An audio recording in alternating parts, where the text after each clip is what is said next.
Yo, it's your boy the Android Doctor back again with another video. So I'm here with the Honor Magic 5 Lite, and in this one I'll be showing you how to add sound to the keypad. Okay, so by default when you first get the phone and you press the buttons on the keypad there's no sound. So you actually have to enable it.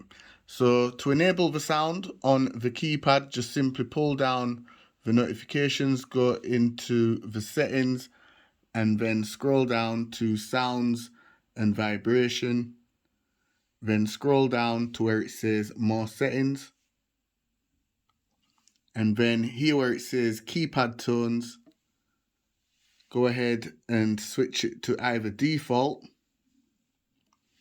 or you can switch it to melody. It's up to you which one you want to use. Okay, so that's the default sound. And this is the melody sound.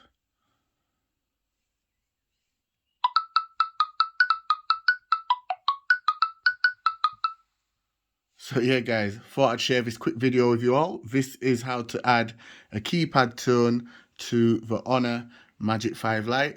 If this video helped you out, be sure to give it a thumbs up and share the video. It's your boy the Android Doctor, and I'm out. See you in the next one guys. Deuces.